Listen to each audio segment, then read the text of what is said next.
Et si ce que nous appelons chaos était en réalité un appel à revenir, à nous-mêmes, à l'essentiel, à Allah. Des révoltes en Algérie aux fractures de l'Europe, des prophéties oubliées aux silences intérieurs. Et si tout cela n'était pas une fin, mais un commencement? Dans cette vidéo, nous allons explorer ce que peu osent regarder en face. Le lien entre les signes de notre époque, notre vide intérieur et un espoir oublié, la renaissance spirituelle. 1. L'Algérie au bord du précipice. Entre chaos et éveil spirituel, l'Algérie. Ce nom résonne comme un battement ancien, un souffle chaud venu du désert, un écho dans les montagnes de l'Atlas. C'est une terre qui ne se laisse pas plier, une mémoire tissée de luttes et de prières, de cris et de silence. Et pourtant, aujourd'hui, quelque chose vacille. Comme un grand navire pris dans la tempête, l'Algérie tangue entre la violence contenue et le murmure d'un renouveau. Dans les rues d'Alger, d'Oran, de Constantine, le peuple respire à contre-rythme. Les jeunes cherchent un avenir qu'ils ne voient plus. Les pères baissent les yeux, fatigués d'espérer. Les mères soupirent devant des paniers vides. Mais au fond du cœur de ce peuple, quelque chose reste éveillé. Quelque chose d'invisible, d'indomptable. Un feu ancien qui n'a jamais cessé de brûler. Ce feu, c'est l'âme algérienne. Peu s'en souviennent, mais au cœur du XIXe siècle, un homme surgit du sud, porté par des songes et une foi brûlante. Il s'appelait Cheikh Bouziane. Dans l'oasis de Zaatcha, il proclama être le Mahdi, guidé non par la politique, mais par des visions spirituelles. Son combat n'était pas seulement contre le colon oppresseur, mais contre la résignation. Il se leva avec des hommes qui croyaient encore que la justice divine pouvait triompher de l'injustice terrestre. Les canons français ont fait taire ses armes, mais pas sa lumière. L'âme de Bouziane plane encore au-dessus des dunes, comme un avertissement ou une promesse. Aujourd'hui, alors que la nation chancelle de nouveau, ce souvenir ressurgit. Pas pour réécrire l'histoire, mais pour rappeler que chaque effondrement peut être une ouverture vers le ciel. Dans les marchés, les files d'attente, les cybercafés, les prières étouffées, une question s'insinue. Et si ce chaos n'était pas une fin? Et si l'Algérie était appelée, une fois encore, à incarner une mission plus grande, à se purifier dans l'épreuve, pour renaître comme un phare spirituel dans un monde en perdition? Les signes sont là pour qui sait regarder, les jeunes qui se replient dans la méditation et le jeune plutôt que dans l'exil, les anciens qui récitent des litanies entre les murs fissurés, les voix, discrètes mais sincères, qui appellent à la justice avec douceur et fermeté. L'Algérie saigne, oui, mais ce sang, et c'est peut-être celui d'une naissance. Toi qui regardes ce chaos de loin ou de près, lorsque la douleur frappe, lorsque les repères tombent, que fais-tu? Cherches-tu des solutions dans les systèmes, les discours, les chiffres? Ou bien entends-tu parfois une voix plus ancienne, plus profonde, t'appeler à l'intérieur? Peut-être que ce n'est pas seulement l'Algérie qui vacille. Peut-être que c'est toi, ton monde, ton cœur, ton illusion de contrôle. Alors, dans ce tumulte, cherches-tu la sortie? Ou cherches-tu Allah, le Mahdi, espoir messianique ou miroir de nos aspirations? Le Mahdi, ce nom traverse les siècles, suspendu entre espoir et mystère. Dans les traditions, il est le bien guidé, celui qui surgira à la fin des temps, quand l'injustice aura étouffé la lumière, quand les âmes seront perdues dans l'oubli. Il ne vient pas pour régner, mais pour réconcilier. Il ne vient pas pour détruire, mais pour réveiller. Des récits anciens annoncent son apparition lorsque les cœurs seront corrompus, que les mosquées ne seront plus que des décors, et que l'humanité aura troqué sa sagesse contre la vitesse. Le monde sera alors dans une confusion extrême, comme c'est aujourd'hui. Les signes que les anciens craignaient sont là, un à un. 1. Les voies de la vérité sont couvertes par le tumulte. Les riches s'engraissent sur les ruines des affamés. Et les âmes sont fatiguées de chercher une issue. Alors, naturellement, le nom du Mahdi revient. Il revient dans les prières chuchotées, dans les vidéos partagées à la hâte, dans les discussions nocturnes, dans les rêves des vieillards et les colères des jeunes. Mais dans ce grand retour de l'attente, une question demeure. Et si le Mahdi n'était pas seulement celui que l'on attend, mais aussi celui que l'on doit devenir? L'attente d'un sauveur est parfois une manière d'éviter notre propre responsabilité. Comme si la venue du Mahdi allait par magie guérir le monde sans que nous ayons à guérir nos propres cœurs. Mais la justice ne fleurit pas dans un désert d'égoïsme. La foi ne renaît pas là où les prières sont mécaniques. Et le Mahdi ne se reconnaîtra que parmi ceux qui auront déjà commencé à marcher vers lui. Ce n'est pas un homme seul qui redressera l'humanité. Ce sont des cœurs sincères, des âmes humiliées devant Allah, des gens simples mais véridiques, prêts à entendre l'appel avant qu'il ne soit trop tard. Le Mahdi est peut-être cette vérité cachée en chacun de nous, cette exigence de droiture que nous étouffons par confort, ce courage de dire non au mal, même en silence, même seul. Dans un petit village reculé, un vieil homme se lève chaque nuit avant l'aube. Il prie seul, sans micro, sans follower. Il ne parle jamais du Mahdi, mais chaque geste qu'il fait est une attente vivante. Il nourrit l'étranger. Il pardonne à ceux qui l'ont trahi. Il sourit à ceux qui l'oublient. Il ne sait pas qu'il prépare le monde à l'arrivée du bien guidé, mais il est déjà aligné avec cette lumière. Et toi?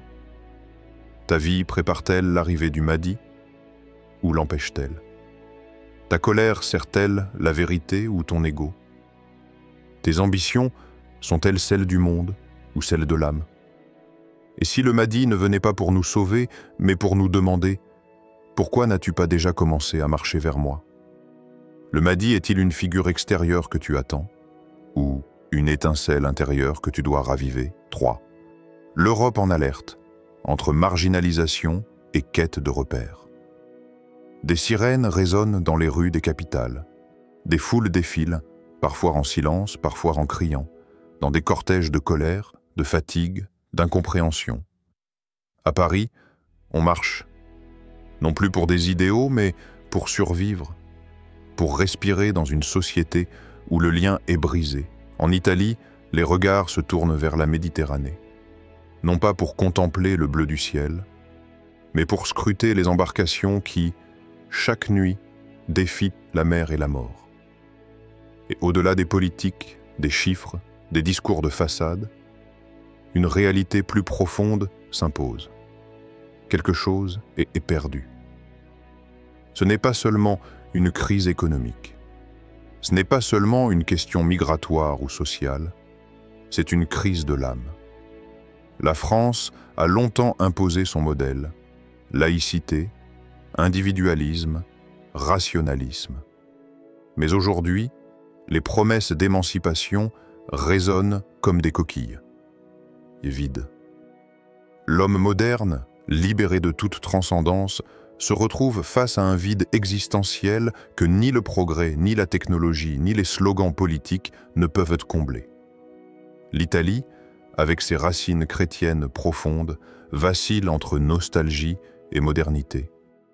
Ses églises sont belles, mais vides.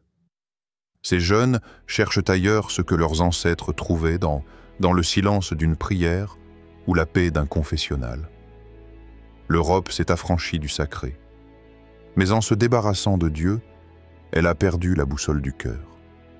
Un jeune homme, originaire d'Afrique du Nord, traverse la Méditerranée. Pas pour fuir la guerre, mais pour chercher quelque chose de plus vaste. Une vie meilleure, oui, mais aussi un endroit où l'âme peut respirer. Il arrive à Lyon, il travaille, il survit. Mais dans le métro, dans les immeubles, dans les rues froides, il sent une chose qu'il n'a jamais ressentie chez lui. L'oubli du sens. Pas seulement la pauvreté, mais l'indifférence. Un jour, dans un parc, il entend un vieux monsieur lire des versets en arabe à voix basse. Il s'approche. Il écoute. Il pleure. Et dans ce moment suspendu, ce n'est pas seulement le Coran qu'il entend. C'est le rappel.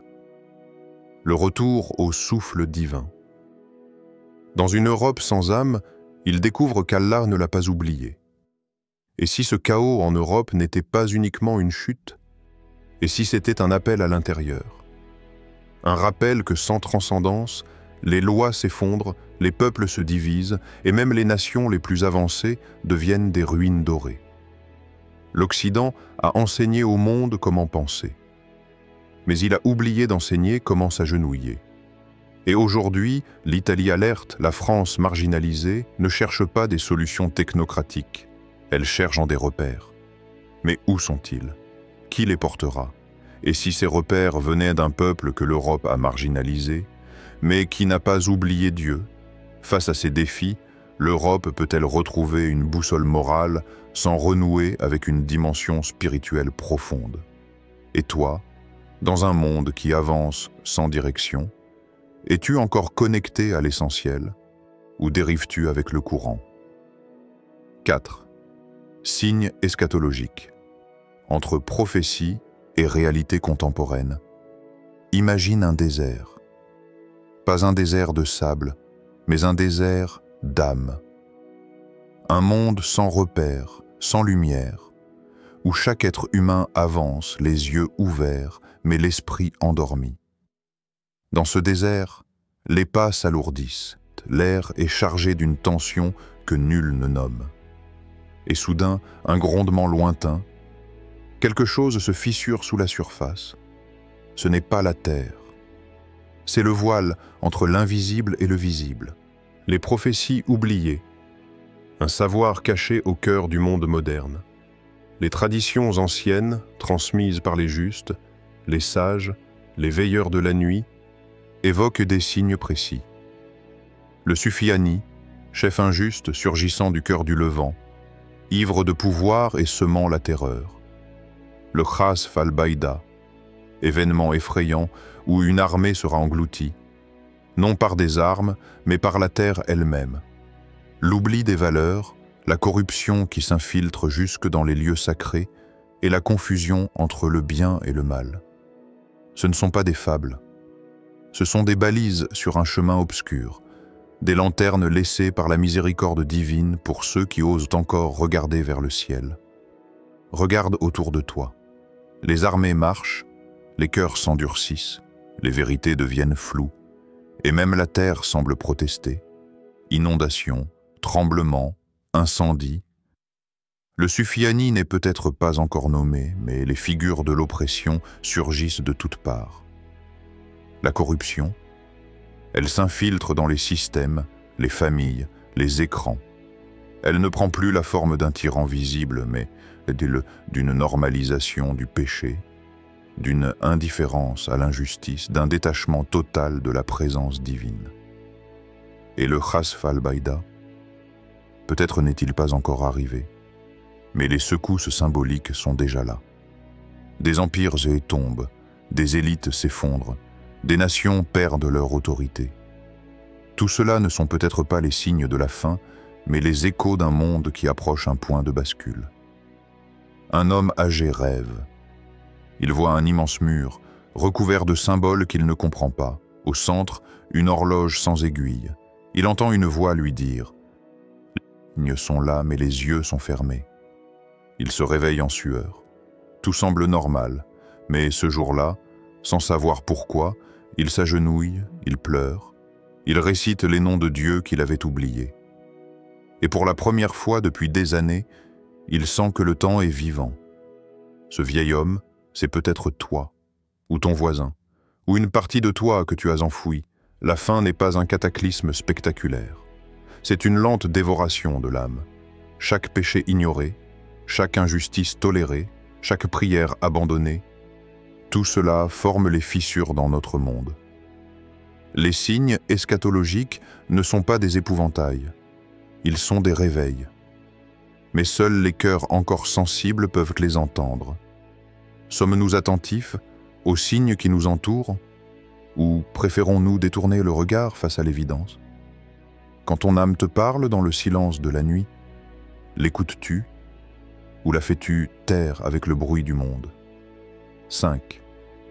Vers une renaissance spirituelle. L'appel d'Allah au cœur du tumulte. Il y a un moment dans la vie de chaque être où le tumulte du monde devient insupportable. Les cris s'entassent, les lumières aveuglent, les écrans bavardent, et malgré toute cette agitation, quelque chose manque. Un vide, pas autour de toi, mais en toi. Et dans ce vide, dans ce désert silencieux où plus rien ne semble avoir de goût, une voix discrète, presque imperceptible, t'appelle. Pas une voix extérieure, pas un discours. C'est une voix de l'intérieur. Elle ne parle pas fort, elle murmure. Elle dit « reviens ». Un retour vers l'essence oubliée. Ce n'est pas un retour vers un lieu, ni vers une époque. C'est un retour vers toi-même, vers Allah, vers la lumière que tu avais laissée derrière toi dans la course effrénée de ce monde. Dans les tumultes actuels, guerre, confusion, fatigue intérieure, il ne s'agit pas seulement d'attendre un sauveur. Il s'agit d'ouvrir les yeux, il s'agit de redevenir vivant. Et redevenir vivant, c'est se reconnecter au vivant. Al-Hayy. La prière. Non pas un devoir, mais une rencontre. As-tu déjà ressenti, en pleine nuit, ce besoin soudain de t'agenouiller? Pas parce qu'on te l'a dit, pas parce que c'est l'heure, mais parce que ton âme étouffe, parce que tu sais, au fond de toi, qu'aucune autre direction n'apaisera ton cœur que celle qui mène vers lui. La prière n'est pas une obligation, c'est une fenêtre dans l'âme. Un moment suspendu dans le temps, où tu t'extrais du monde pour redevenir qui tu es. Pas un citoyen, pas un corps, mais une âme éternelle. As-tu déjà ouvert le Coran non pour lire, mais pour entendre, pas avec les oreilles, mais avec le cœur? Il ne parle pas seulement à l'intellect, il parle aux fractures de ton âme, à tes blessures cachées, à tes doutes profonds, à tes désirs de pureté. Chaque verset est une clé. Chaque mot est une brèche dans le mur que tu as construit autour de toi. Il te dit « Je suis la vérité ». Tu n'es pas seul. Le prophète, un modèle, une lumière, une tendresse oubliée. Et que dire de celui qui a été envoyé comme miséricorde pour les mondes? Sa vie est un exemple, mais aussi un refuge. Sa douceur, sa patience, sa manière d'écouter, de pleurer pour sa communauté, de veiller la nuit en priant pour ceux qu'il n'a jamais vus, ce n'est pas un personnage lointain. C'est une présence, un rappel que l'amour de Dieu se manifeste dans la douceur humaine. Tu regardes autour de toi et tu vois l'obscurité. Mais as-tu regardé en toi? As-tu vu la lueur qui attend d'être rallumée? Et si ce monde attendait ton éveil? Et si la lumière que tu cherches venait de ta propre transformation? Ce voyage ne commence pas avec des discours. Il commence dans le silence, dans la sincérité, dans la décision intime de revenir. Es-tu prêt à entamer ce voyage spirituel?